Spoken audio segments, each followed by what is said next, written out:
is KC Sports Network, proudly presented by Emprise Bank. Welcome into another episode of Booth Review. I'm Ken Swanson. I'm here with my guy, Brandon McAnderson, BMAC. I'm hyped up for this game. I'm hyped up for this week. Obviously, not having a week of Kansas football was really rough on me. I don't know if it was for you.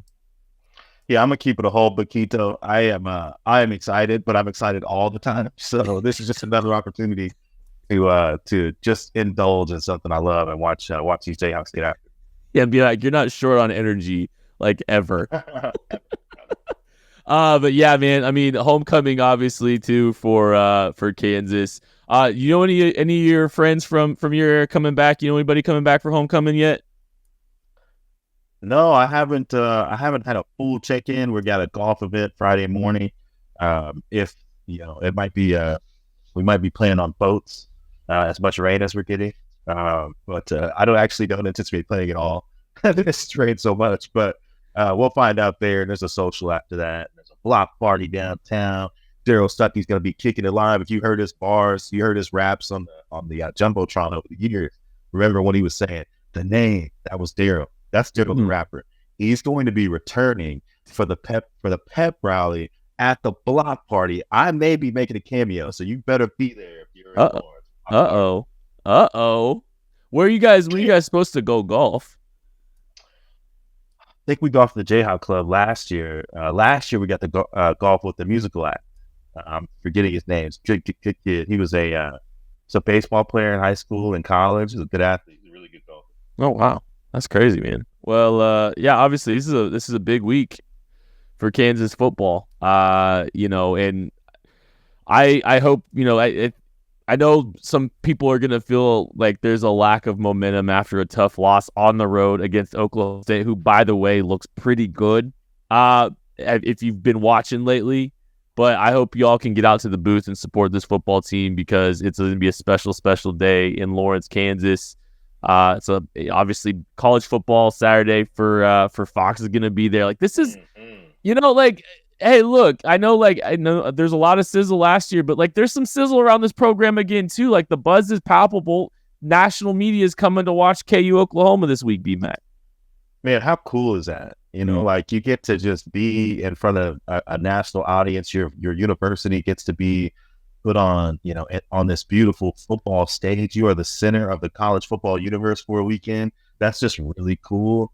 And then especially for students, you think about on consecutive freshman classes, they will have such a unique experience, getting the chance to wake up early in the morning, tailgate, drink some coffee with something in it, most likely for our young students, and, just go up on the field and have a blast and represent your school. And like I said, just have your place be the center of the football world. That is we have come a very long way in a short period of time here at the University of Kansas. Be grateful. Be very grateful.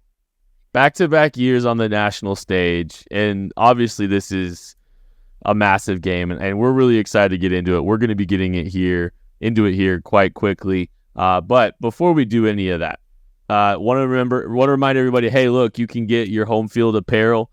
You get all kinds of incredible KU gear. I'm rocking some KU gear right now. I got a KU sweatshirt on right now. They got some kind of throwback KU football shirts you've probably seen me wear in the last couple weeks. But they've got some of the best selection that you're ever going to find of KU apparel. So make sure you're taking advantage of that. Promo code NOSEATS23 gets you a discount 15% off your order on home field apparel. They got hoodies. They got sweatpants. I think Springer's wearing our producer Nick Springer's wearing his sweatpants like all day, every day. Every show he shows us, he makes sure, lets us kind of see all that. But so yeah, make sure you're taking advantage of that. No Seats 23 is the promo code that's going to get you your home field apparel. So this is obviously a big week. We know that. And so we were excited to be able to get to interview a Kansas Jayhawk, Daniel Hishaw from Moore, Oklahoma, just outside of Norman. BMAC, you had a chance to interview him. Let's go ahead and listen to that interview real quick. I'm with Daniel Hishaw here. Daniel, getting ready to go play the Sooners, being an Oklahoma guy, what's that mean for you getting this opportunity to play against a team that you grew up around? I mean, it's just another dream coming true. You know what I'm saying? Being able to play against the Sooners. You know what I'm saying? I only played against them one time our freshman year, and that wasn't the game I wanted to remember it by. So it feels good. It's really good.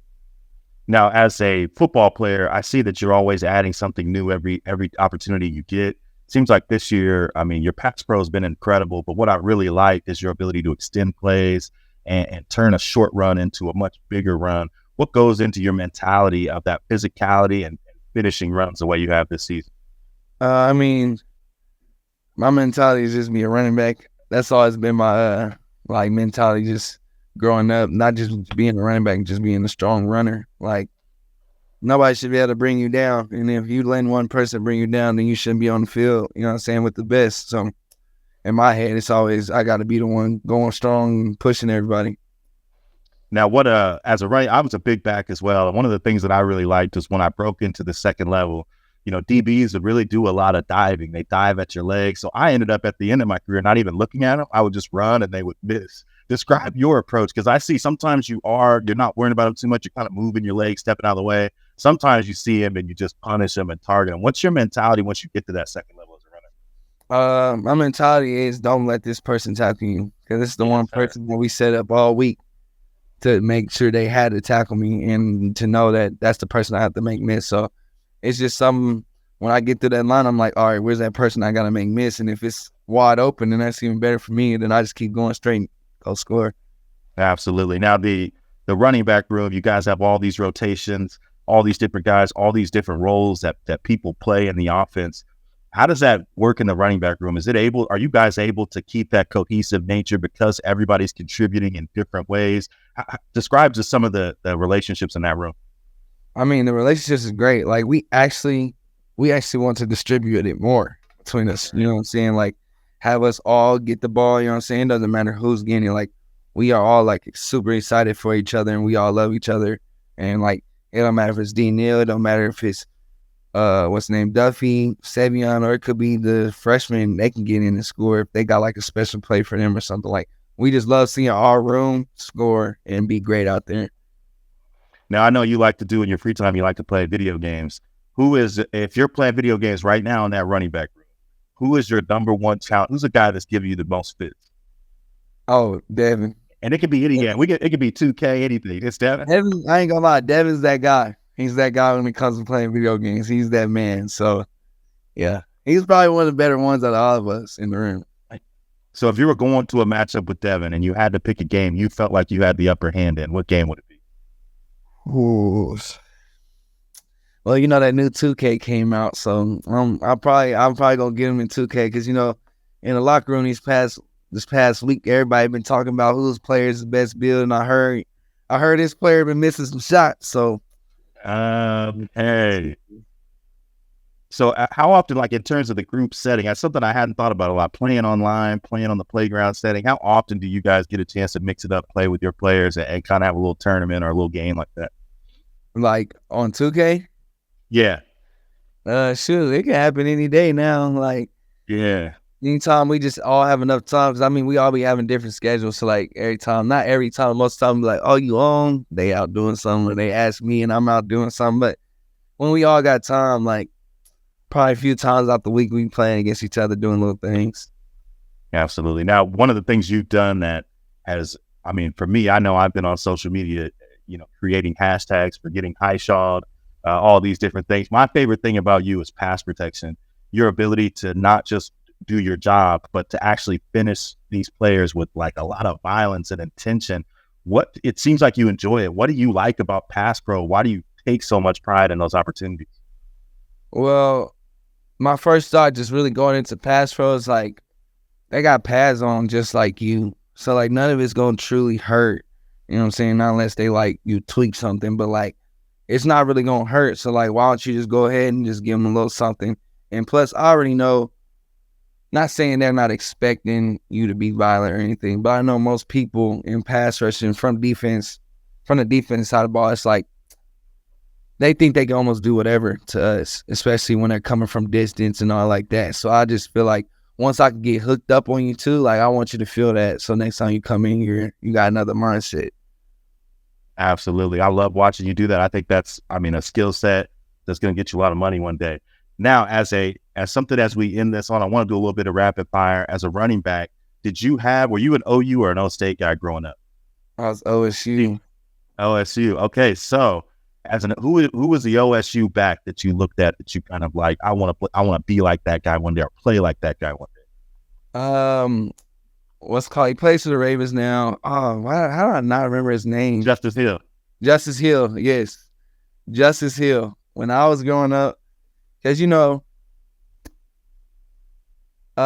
I used to watch college football, like, I would pay attention to the running backs and all that. So, like, my favorites was, like, Ray Rice and, like, Reggie and Marshawn and all them. But, so college, I would pay more attention to, like, just, like, the flashier stuff. And so NFL, I was more intent, like, watching the NFL running backs. But in college, Justice Hill, when I was just watching any college game or anybody, like, he was that one running back. I was like, dang, I really like how he runs. Like, even, like, for how big he wasn't super duper big or nothing, but he just ran hard. Yeah, absolutely. Well, man, thanks you for joining us. We love having you on the show, and hopefully we get you again. Good luck on Saturday. All right, thank you. All right, that was KU Jayhawk. Daniel Hishaw, running back out of Moore, Oklahoma. Man, he's such an easy kid to root for, and he always has been. And coming out of, the injury last year and all that stuff, he's such an easy kid to root for. And, like, he is such a pivotal piece of this offense. I don't think people realize how big of a presence he has. I know Devin Neal is a phenomenal back. Daniel Hishaw, I think some of the stuff that, if I'm looking as an NFL guy, I do a lot of NFL evaluation and stuff like that. I think Daniel Hishaw has a chance to be an NFL player as well because the pass protection, the balance and power through contact, doesn't have necessarily just this elite long speed, but he's got a lot of attributes I think can make him an NFL player someday. Yeah, and he has consistent speed. It is not a blow you away type of downfield speed, but he is a guy that can break away. He had a big run in his true freshman year at OU. I think it was like a 50-yarder. I just remember swimmingly of how he transitioned his power into speed. What I like about him is he is a hammer, and he has developed and matured as a leader. I thought the second half of the Nevada game was basically the Hishaw drive. They came out and ran inside zone, and he humbled and sent a physical message, and it really changed the outcome of the game, and he just did it in a beautiful way. So I got so much love for Hishaw and what he's able to do in the run game and as a pass pro guy. He talked a little about that in the interview. He's just a powerhouse that can really finish people in some awesome ways. Yeah, well, we're excited to see him on the field. He's going to be a big factor in this game against Oklahoma, and we're going to break down all things KU Oklahoma right after this.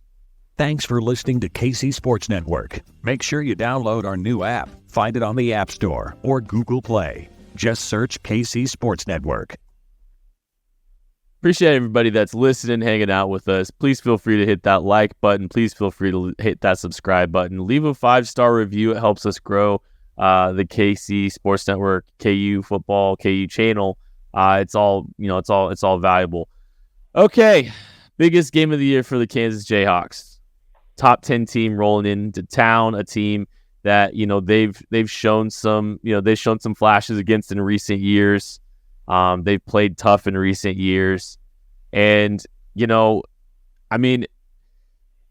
would have been fun, obviously, to be rolling in here with a win after the Oklahoma State game.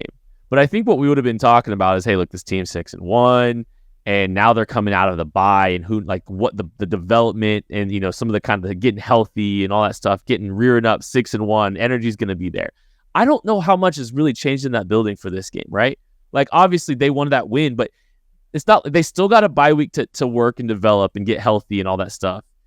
And they might be more motivated out coming off of a loss, right? Like, I don't think the energy around this program, around this team is going to change for this game any differently than whether or not they won the game last week. I know it might feel like that for some fans, but I think internally in the building, I think the energy around this program is probably pretty good. I don't know if you've been able to feel that. Yeah, I went to a couple of practices this week. I think that they bounced back in a beautiful way. If you remember, their best defensive performance of the season was Central Florida, and that was right after a disappointing outing against Texas. And I'll say it again, man. I don't know what the difference is between the way the defense plays on on the road and at home, but they do just give up 16 points a game less at home than they do on the road. They don't miss as many tackles. Coach Boren said today in his press conference, he mentioned how Central Florida, when they had opportunities to tackle, got guys on the ground. And that's really sometimes as simple as defense is when I'm there and I'm the first man to make contact, I finish the play. Oklahoma obviously presents a lot of challenges with their style of play, and it's a challenging style of play for Kansas to defend. I do think that they are not as strong as they were last year in a couple important areas. I think Kansas will be able to take advantage of those areas. Not saying that they don't have dudes there, because it's Oklahoma. They have dudes there. They have a little bit less proven guys than they've had in the past in terms of NFL ceilings and futures. Well, like we can, especially on the offensive line, they've lost their two bookend tackles on the offensive line has Oklahoma. Wande Morris, who's lined up just down the street in Kansas City, Anton Harrison as well. So they've lost some of their offensive line depth there. Let's talk a little bit about that offense though, because this is, I think, the biggest story for me with KU football and handling Oklahoma and navigating a very good football team. Who's deservedly in the top 10, beat Texas. We all know the stories. They played a rough game against UCF, and you expect them to get a lot of things right before this Kansas game. Going to get refocused, and you're going to get a good effort from Oklahoma. But it starts with their tempo offensively. Tempo is an asset to them. Sometimes they're lining up with some simplified calls. They're getting into some of their RPO game, but they like to get into tempo. And this is something that we've seen Kansas struggle with. We saw Kansas struggle with it a little bit even last week or 2 weeks ago against Oklahoma State. We've seen them struggle against tempo in recent games. It's something that they've gotten some level of familiarity with at this point in the season, but Oklahoma, of all the teams that we've seen, probably does it better than anybody at this point. They definitely do it faster, and I think they definitely have the best quarterback of the three teams that we faced. I think Dylan Gabriel, if you watch, statistically, he has a case for a Heisman Trophy finalist, just off statistics. Yep. But if you watch some of the surrounding pieces on the team, I think he even has a stronger case. He was a leading rusher in that game against Texas, and that was not just on scrambles, that was on design runs. I also think he did some nice things in the scramble game. Central Florida was able to disrupt him because they play tight man on the outside, and Central Florida has those physical corners. And Oklahoma has good receivers, but not blow your socks off receivers. And I think Central Florida handled them well, and it kind of limited what they normally do in the passing game. But everything they do centers around Dylan Gabriel, whether it be a design run, a scramble, his ability to make plays with his feet, his toughness. That touchdown to finish that Texas game was epic, and it wasn't just epic because of the moment. It was epic because of how he handled it. Stepped up in the pocket, realized he was running out of room. He's a shorter guy, kind of lifted up off his back foot and finished that play. I think he's excellent. And one thing I'll mention about that Central Florida and OU game, Central Florida didn't get to the position of leading the game because they were playing perfect. I want to make that clear. Oklahoma was coming off of a bye week, 5-0, undefeated, of their biggest win of the year. It was not a letdown the next week at Central Florida. Central Florida's red hot. Central Florida was not red hot. They actually were three and out on their first 4 possessions. They missed some opportunities. It wasn't a perfect game. I thought it was more about Central Florida's execution of a very a game plan that the Jayhawks could duplicate for sure. Well, John Rice Plumlee played a pretty good game too there, and getting him back and letting them kind of get into their identity for sure, and challenge them in the passing game for sure too. Yeah, they played well. But I want to start with that offensive tempo of Oklahoma, and just we've talked a lot about this, and I kind of feel like the way KU has played, there's a couple of things. When you're playing tempo, communication's crucial, and communication through exhaustion is crucial. And so, sometimes play call simplification can occur to kind of help manage that a little bit on the defensive side, getting simple calls in so you're aligned and assigned and ready to roll every single play. And I think KU's definitely got some reps doing that. But they do like to play, they have tended to play a little bit more softer, top-down structure, and they've allowed some easier completions at times. I feel like even early on in games, it feels like KU on early downs will allow some of those quicker, easy completions that, when it's a good quarterback, can kind of hurt you. And that's one of the things I'm kind of paying attention to is, are there any adjustments that they kind of make with some of their schematic, choices early in the game when they're playing against tempo, or like they've done a pretty good job of limiting explosives across the board. I think they've done a pretty good job of that this season, and when it matters the most.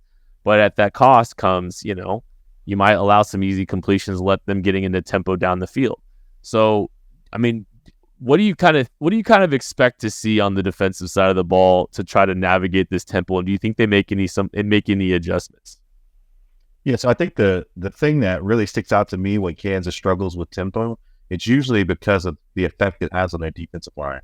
So Oklahoma State's offensive line controlled that game pretty much throughout. So with the tempo and the quick passing, and Austin Booker was nicked, Jeremy Robinson was nicked, so it is worth mentioning. So they didn't have their normal edge explosion that you're used to seeing. But also they get you stuck in position groups. You know what I mean? So if you've got a lineup of Devin Phillips and Tommy Dunn Jr. because you want to be stout against the run, then you're going to be competing at third down probably with the same group, because that's the benefit of running that kind of tempo. Yep. So they try to limit what you can do, because I have noticed Boren likes to go double big guys on certain situations. You can kind of keep you out of those situations. But OU's not running the ball that well. And one of the reasons they're not is that their interior line is not getting movement the way that you're used to seeing. So I think it's not just that these teams are running tempo. I think it's a combination of running tempo and running RPO. That's a combination that's been the hardest for us to defend. Yep. It's really been hard when they're getting interior movement on our defensive line. Because imagine you're a linebacker in that defense, and they're killing you with 12-yard digs. You're going to be like, God, I want to get into my drop really deep so I can maintain our shell coverage. But if your guy is getting, the guy in front of you is getting double teamed into your lap, it doesn't feel like I should be in a drop. You know what I mean? If I'm a linebacker, I can't drop if it looks like a run to me. So that's kind of the benefit of the offense and the complication of it. What you noticed against Central Florida is they weren't getting movement. So the linebackers could get into drops and still make plays in the run game. So that's really, to me, I'm looking at, can Kansas interior line control the game with different subgroups? So, whether it be Gage Keys, DJ Withers, Keenan Caldwell, whoever, just different subgroups, can they hold up inside? I think like you talk about the RPO game, and that's a good early down kind of look that you can get. It's a simple call that a lot of teams will like to get into. I think early down success matters when you're dealing with a tempo team like that, and forcing some incompletions can really help if they're going to try to run the ball, or they're going to try to throw the ball and on early downs, and just being stout against the run. So I do think that there's something to be said about having some early down success. It's interesting you kind of talk about personnel choices. I do think I'm with you. I think that'll be a fascinating thing to try to see how they navigate. Do they try to play a little bit of stall tactic, really kind of slowing down their line, their defensive line rotations a little bit? When they do make those personnel changes on the offensive side of the ball, if they're going to get any of them, what kind of decisions they make there. But yeah, I think early down success for Kansas is going to be crucial, because I think it can disrupt tempo. I think that's what you saw against Central Florida. If you can have early down success against tempo, it can really put teams. It can get your defense can get your defense off the field quicker than the opposition wants. And those are the kind of decisions can actually force teams to slow down a little bit, because if you can get some 3 and outs, if you can just get them off the field quick, well, now maybe the coaches aren't as apt to play as much tempo because you've slowed them down enough that your defense is going to get worn out too quickly. It's going to become more difficult to play complementary football. Absolutely, and it's, you mentioned that, and looking up a stat here.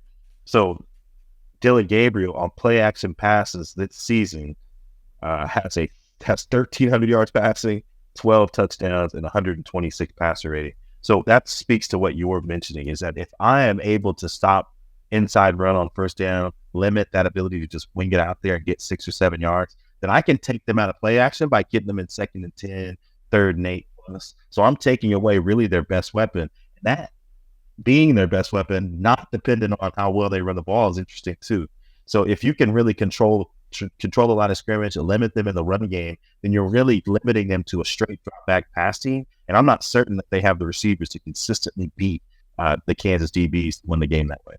Yeah, if you're building a perfect scenario, it's some early down run success, and maybe you don't care as much if it's Devin Phillips, playing playing the run early downs because you're going to play man against maybe a lesser proven receiver group, and you're going to add to the rush math and bring some blitzes, right? Like there's a formula you can get there when you've got, even if you've got some run stopper there.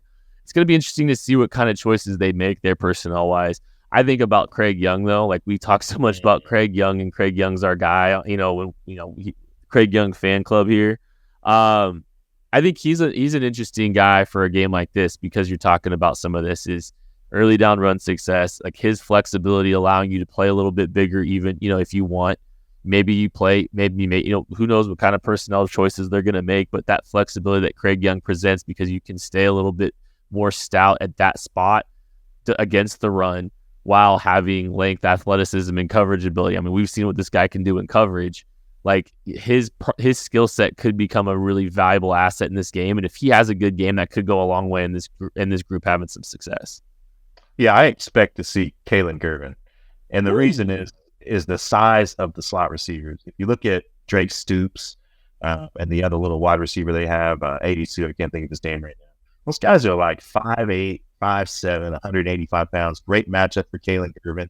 Also, Farouk, number 3, is their gadget player. So he's the guy they run all their screens and bubbles to, and he's got a lot of top-end speed. I actually think it's a better matchup for Kalen Gervin, given the amount that they rely on those little wide receivers, the amount that they rely on those little guys to get open over the middle of the field, to be those guys that are running that RPO deep, that double slant on the backside.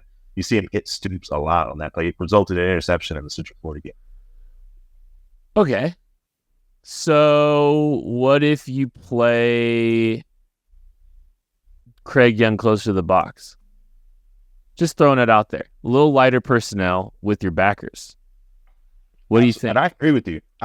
And I think that Boren is going to – I should have phrased that a little bit differently. I think we'll see more Kalen Gervin in this game than we have in the previous game. Okay. Is how I should have worded that. No, I don't think they're going to go away from him. I was just curious where you're going with that because I'm intrigued by what they're going to do with some of this stuff, right? Like, and it's a handful. Like I think the way you heard Brian Borland talk about it too, it was like, yeah, man, like we got our hands full trying to handle all this stuff that they do and all that stuff, the passing game and all that stuff. It's like I'm fascinated with kind of like it's personnel choices for me that they're gonna make to try to thwart tempo, but how far do they go away from? I mean, like that they did well against UCF's tempo. Like they're not the same, but they did well against UCF's tempo, and like there's more talent on the field and all that stuff for Oklahoma this time around than there was for UCF. But I'm just so curious what kind of defensive choices they make. And is it like a full scale defensive line rotation where you're going to have a first group that's just going to play until the wheels fall off, and then the next possession is going to be a group that plays till they may not have that choice, so they might just have to rotate 8 deep. And look, this defensive line, this defensive front, they've got enough dudes. I think that they could probably do that and keep guys fresh for 4 quarters. Absolutely, and that's again getting them in those long yardage situations, giving those pass rushers an opportunity to get around the edge, make things hard on Dylan Gabriel. I think it's going to be mandatory, especially just, watching how good Dylan Gabriel's been this year. He is a big-time pot stirrer for what they like to do on offense. I'm a big fan of Dylan Gabriel. I'll be honest with you. Like, and I've always have been. Like, I think he's been a really strong, sound, quick decision maker. And like, he operates like when he's like the RPO game. I think he's been one of the best in college football, even back when he was. I think it was at UCF. Like watching him play there too, it was like really sound, solid decision maker, and he is a plus athlete for the position too. So, they got a lot of work cut out for him on the defensive side of the ball. It's going to be a big challenge for sure. Hey, NBA fans, the wait is over. Basketball is back, and DraftKings Sportsbook, an official sports betting partner of the NBA, is celebrating with an unbeatable offer. New customers can score $200 instantly in bonus bets for throwing down $5 on the NBA. Win or lose, it doesn't matter. You'll start the season with an instant dub. And with DraftKings parlays, everyone's got a shot at even bigger basketball winnings. String together multiple bets from the same game or build your parlay across multiple games for a shot at making your payday even sweeter. Basketball is more fun when you're in on the action. Download the DraftKings Sportsbook app now and use code KCSN. New customers can get $200 in bonus bets instantly for betting just $5. only on DraftKings Sportsbook with code KCSN. The crown is yours. Gambling problem, call 1-800-GAMBLER or visit www.1800gambler.net.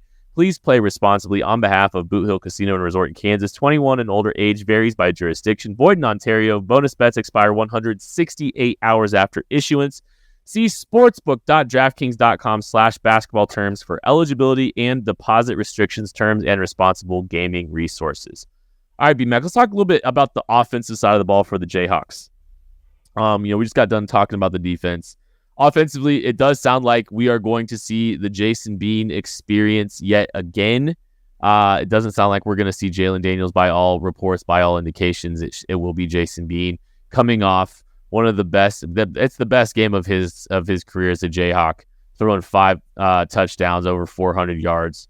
What do you expect in this game? Because, I think every game is kind of different with how KU plays. Last week, it was taking advantage of some opportunities over the top.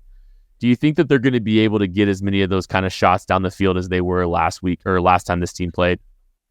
So time will tell. What was interesting about the Oklahoma State game plan was it was a specific game plan to limit edge running. Everything that they put into that game plan was to limit Kansas's edge rush game.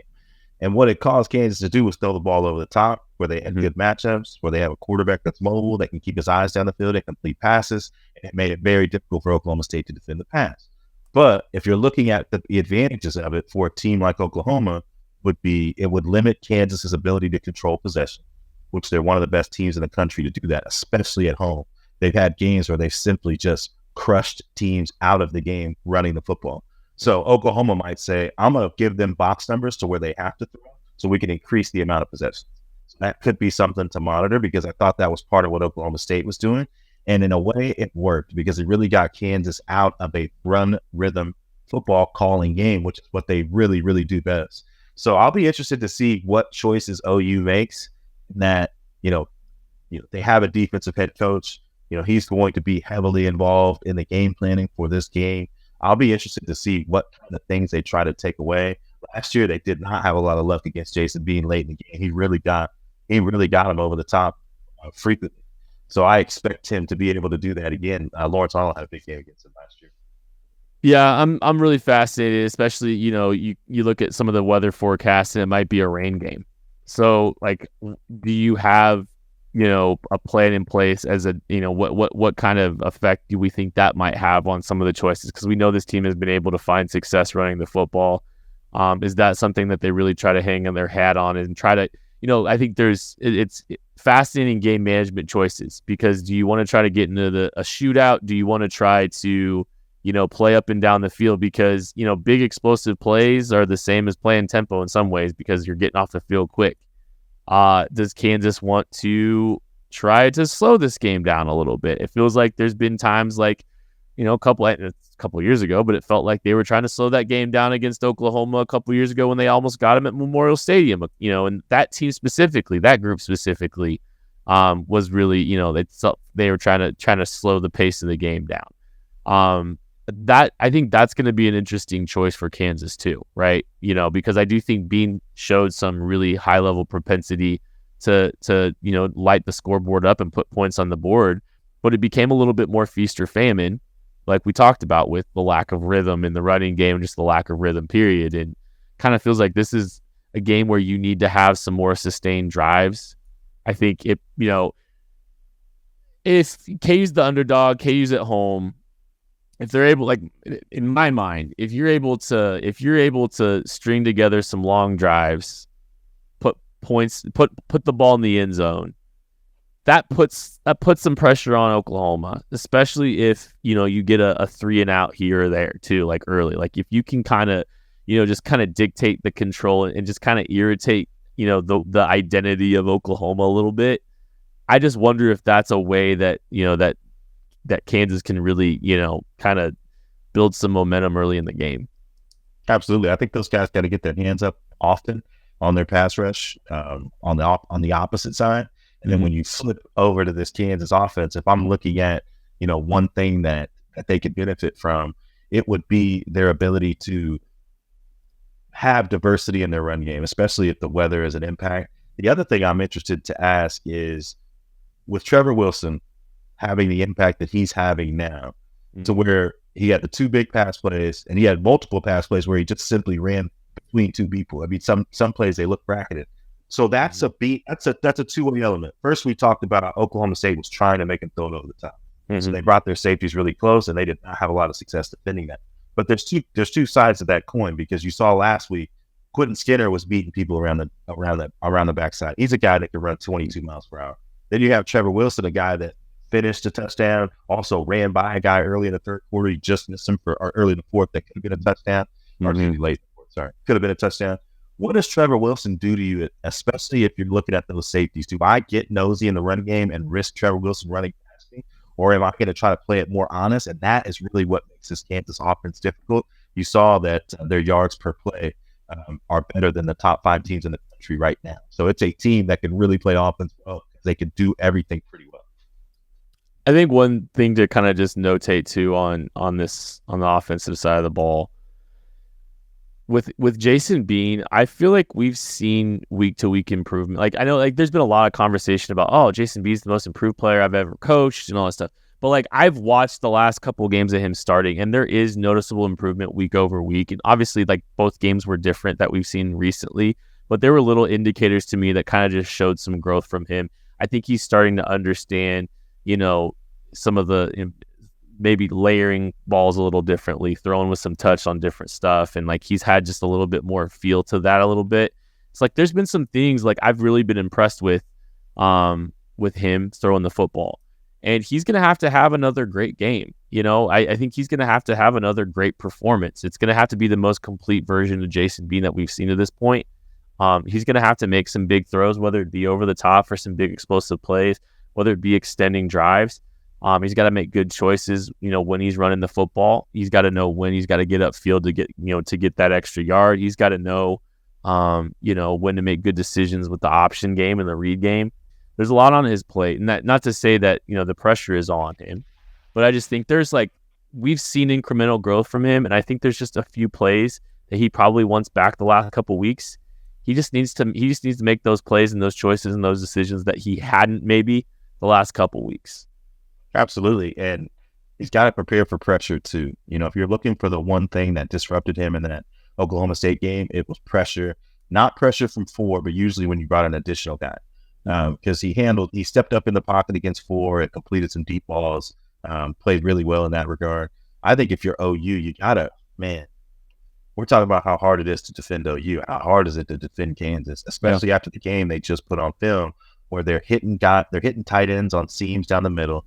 They're moving the pocket, hitting guys on drag routes across the formation.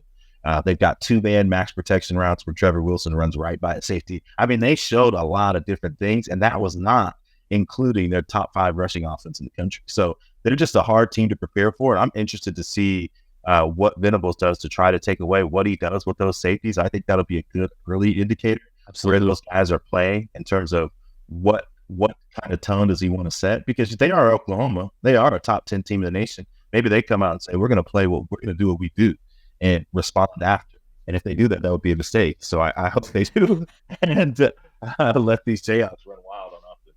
Yeah, and Katie's going to have an answer for whatever kind of game that they want to try to dictate. And Kansas's job is just going to be to manage it, in whatever manner they want. If they want to try to play with, tempo or not tempo, if they want to try to play over the top, go take your shots. They're going to have their shot plays ready.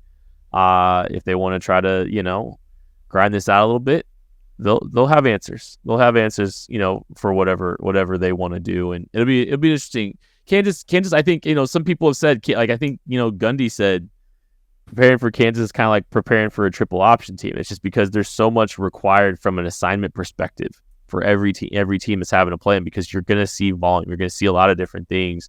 You're going to see a lot of different looks. You're going to see stuff you haven't seen. You're going to have to be ready for a lot of different stuff. And it'll be interesting to see, like, I'm expecting I could see Kansas doing about anything with this game. And that's every game with Kansas, right? Like, I walked into the Oklahoma State game and saying, look, I still think they need to try to run the ball. They try to manage that. And what they do, they aired it out like BMAC wanted them to. So I don't know. I'm excited to see what kind of version we get of this Kansas offense. I have confidence in Jason Bean to be able to do this. I mean, he almost did this once a couple years back. B-Mac, before we get out of here, let's predict this game. So I'll let you go on homecoming. What do you got here? Man, I'm feeling so good about this. I felt good about it before the Central Florida game. I think it's a better matchup for us. I think they lost a few players that gave us fits last year on offense, so we don't have as much worry, especially in the middle of the field. So I am expecting the Jayhawks to win this game. I'm going to go 38-22, 30-23 Jayhawks. This is a blowout, B-Mac. I don't know if it'll end up being a blowout. I don't know what the circumstances will be. I think this offense can put up numbers. I think Central Florida settled for field goals in some situations, and I think Kansas can finish those drives. I expect them to get in the end zone. I think Kansas is gonna put a great performance together. I think it's gonna be a really close game personally. I'm curious to see if the weather has any factor in this game. And if that's the case, if the weather comes a factor, who can run the ball better, I think becomes a little bit more important. And if that's the case, I think Kansas can run the football better than Oklahoma can. I have more confidence in this run game, the diversity of this run game. I think this is going to be a well-prepared offense. I think it's going to be a well-prepared team.